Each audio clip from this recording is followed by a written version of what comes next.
Hello everyone, welcome to Zoology. My name is Victor Karen. I'm the founder of this channel. On this channel, we talk about amazing, wonderful, and wacky animals like the one I'm going to be talking about today, the octopus. Now, the octopus is a species of cephalopod, meaning that the cephalopod group is Cephalopoda.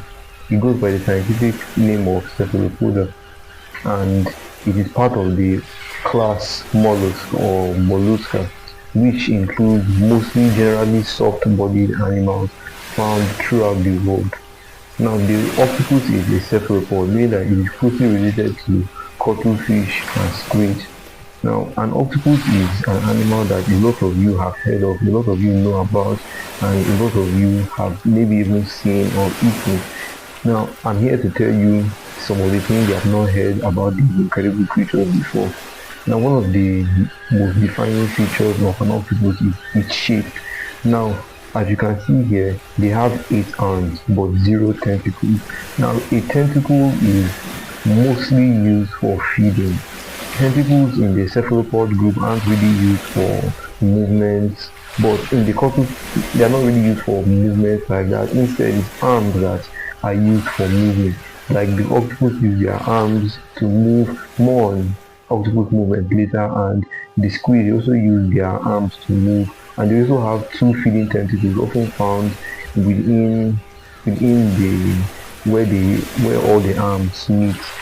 And cuttlefish too, they move by moving fins, like they are by the side of their body. They move those fins to enable them to move. Now, an octopus does not have a swim bladder or a cuttle bone like the cuttlefish. So these structures are for buoyancy, allowing them to adjust to different depths in the water. But the octopus does not have that. It's a generally soft-bodied and big animal, so it often prefers to live at the sea floor where it forages for its food. Now, of most if not all octopuses are predatory, meaning that they feed on mostly animals. They eat fish, crustaceans, bivalves, other mollusks, and practically whatever they can get their hands on. Even food, baits left by fishermen, food given to them by researchers and all that. Whatever they can get their arms on, they are very opportunistic and they will definitely eat it. Some big species like the giant Australian octopus even feed on sharks, small species of sharks like the dogfish. Now, these arms are very unique as they are. Each of them has their own brains. So an octopus has a total of 9 brains. Every one brain, 8 brains are for each of the 8 arms, and then one brain is the central big brain that coordinates the entire body. And boy, are these brains big. They are actually a very complex species, capable of things that we thought won't capable of things that we thought that such simple creatures were not able to achieve. Now, these arms can actually make their own they can make their own decisions since they have that brain. They can make their own decisions about where to go, what to do, and what food to eat. Even if these arms are severed, they can still be making their own decisions in real time, even if they are severed from the main body of the octopus. They are also highly sensitive to touch and other stimuli. Now, as you can see, each of them have suckers. These suckers are useful for latching on and attaching to things. They use them to securely hold things like their prey and to securely lodge themselves to where they stay.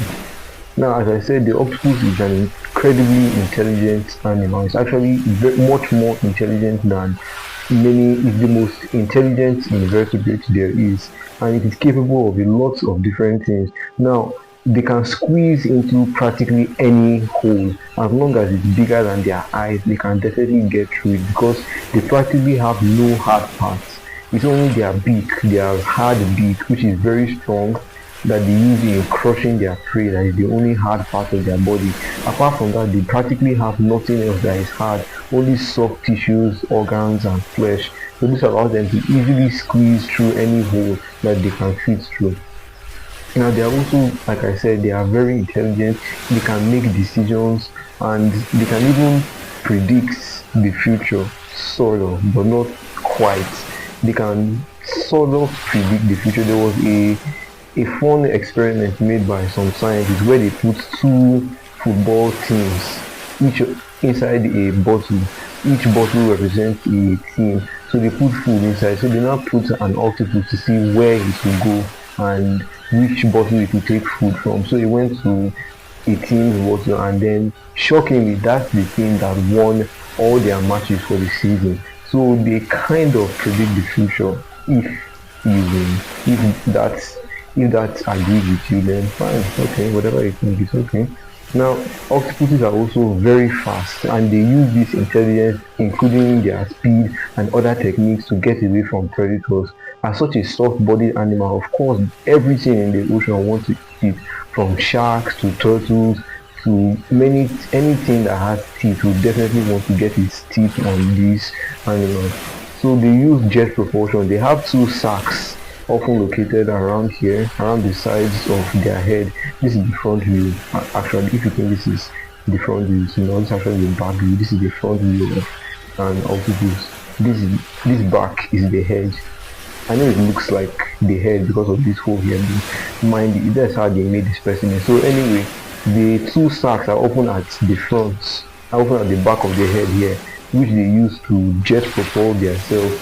They draw in water and they release it rapidly to allow them to attain incredible speed, often to escape predators. Now, if they don't want to do that, if they don't want to use jet propulsion or move at incredible speeds, they can do what a lot of you know: squirt ink.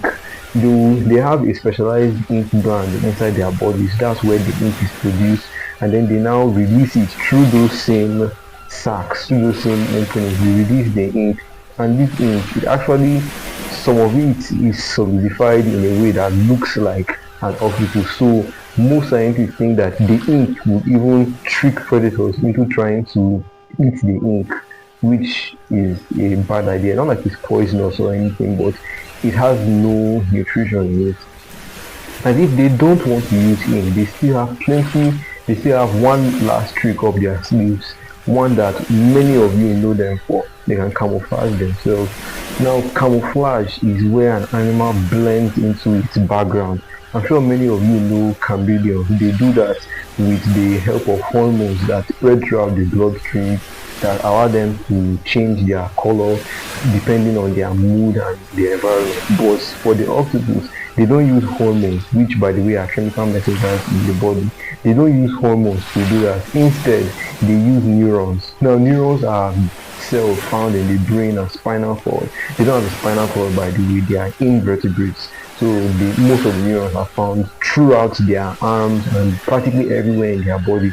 This allows incredible coordination between all parts of the body. Like literally the whole body is in sync.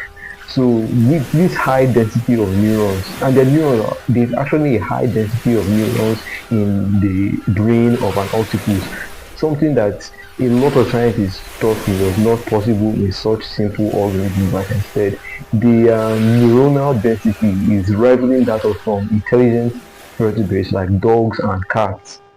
Now, these neurons allow them to allow them to change their color and even texture in a record time. Now, how do they change their texture first? Now, their skin is covered with cells called papillae. These papillae, when they contract it or expand it, depending on what they want, if they contract it, it creates a rough. If they contract it, it creates a rough surface, and if they relax it, a smooth surface. So they use that to change their texture. And then for the color, they have three different color type cells which they use. There's one for greens and metallic blues, more shiny metallic colors. There's one for the primary colors like yellow, orange, and red. And then there's one for whites and blacks too. So they use all of these tactics to escape predators and to live incredible lives at the bottom of the sea. Now, I hope you learned a lot about these creatures today. They are extremely important to their ecosystem. They are extremely important to ourselves, because of course you know that people eat octopuses and all that.